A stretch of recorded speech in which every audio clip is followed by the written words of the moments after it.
Mesdames et messieurs, en vos grades et qualités, distingués invités. Père, nos cœurs enseignés 61 années durant, nous, tes enfants, tes petits-enfants et tes arrière-petits-enfants, mais aussi le Congo, l'Afrique et le monde. Nous pleurions ta disparition sans avoir fait d'oraison funèbre. Père, comment es-tu mort? On ne sait pas. Quand es-tu mort? On ne sait pas. Où as-tu été assassiné? On ne sait pas non plus. Qui t'ont assassiné et pourquoi? On cherche encore. Tout ce que nous savons, Père, c'est que tu as été condamné par tes bourreaux à demeurer un défunt sans inhumation, un corps sans chair ni ossement, une âme en perpétuelle errance, un héros sans panthéon, un objet sépulcral sous séquestre de la justice, sans l'ombre d'une tombe pour le repos éternel, n'ayant qu'une date comme tombeau, le 17 janvier 1961. Il y a 2 ans, le 30 juin 2020, nous avions écrit à Sa Majesté le roi Philippe de Belgique. Nous lui avons dit que notre responsabilité d'enfant, notre devoir de descendant, devenu maintenant aussi père et mère, c'était de rendre hommage à notre père, à notre géniteur, en lui offrant une sépulture digne du sang qu'il nous a légué. Ce précieux sang qui circule dans nos veines, la réponse du roi, c'est la cérémonie solennelle de ce jour. Au nom de la grande famille Lumumba, éplorée, j'adresse une parole de remerciement et d'infinie gratitude à Sa Majesté le roi Philippe. Il a montré, dans ces tristes conjonctures, un remarquable intérêt affectueux pour notre Père et a manifesté un profond regret pour son abominable sort.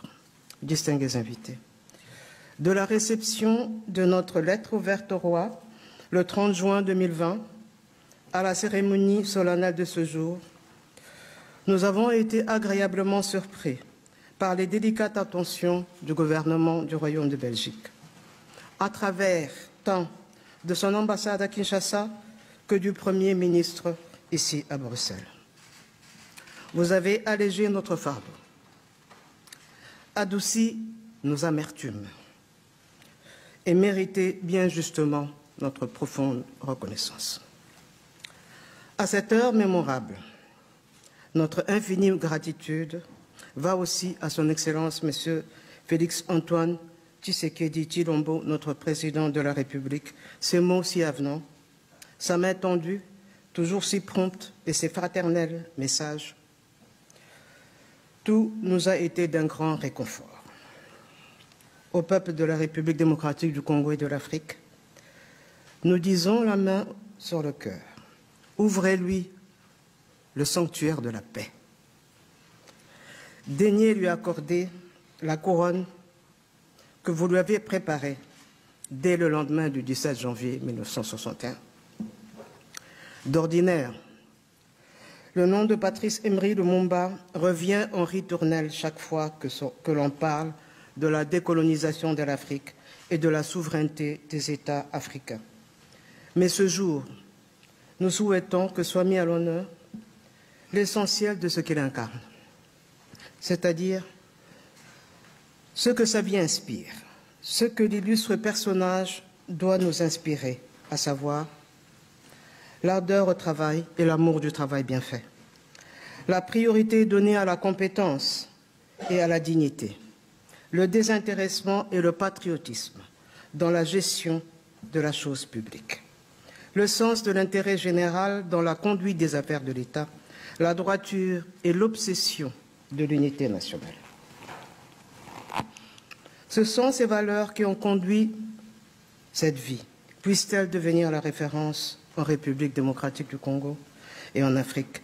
Plus que jamais, nous en avons besoin. Oui, Patrice Lumumba incarnait tout cela, mais il a incarné plus encore.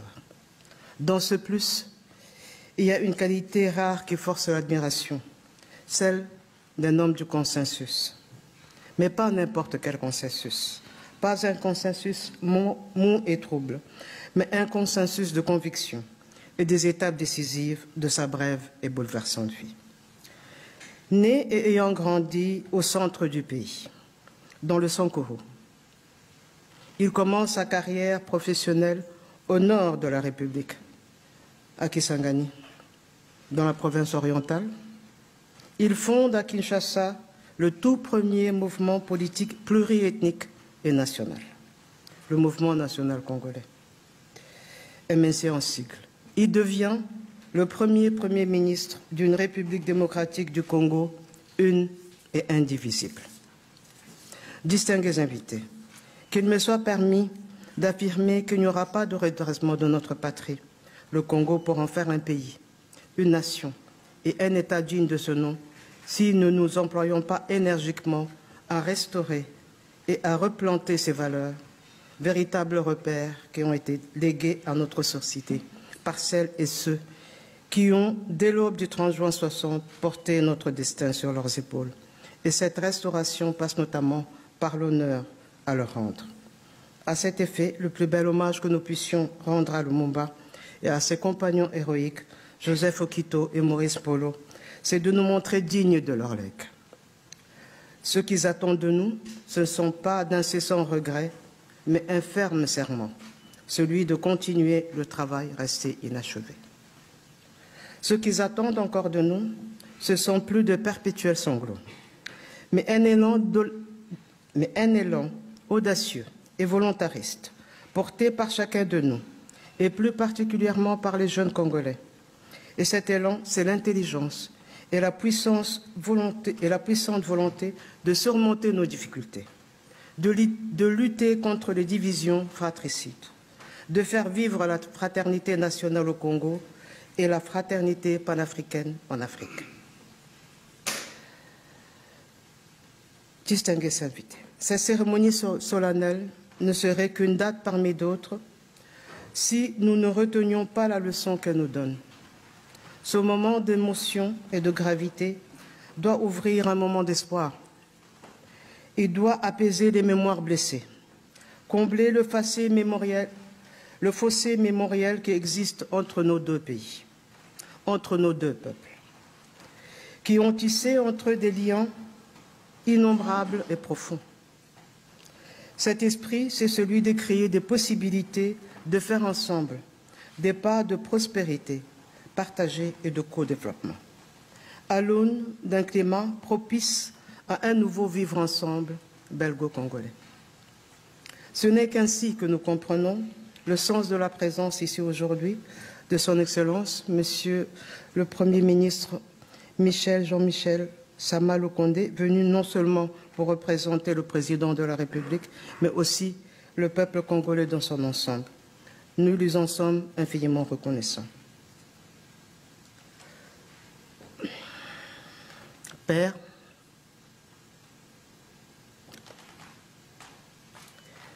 mes frères et moi, ainsi que nos enfants et tes arrière-petits-enfants, avons essayé, à travers cette adresse,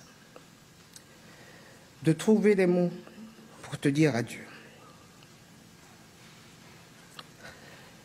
61 ans après ta disparition. Mais nous devons avouer qu'il n'y a rien qui puisse exprimer comme il faut ce que nous ressentons et pensons aujourd'hui. Nous ne pouvons que formuler ce vœu. Ce vœu que tu puisses, Père, de là où tu es,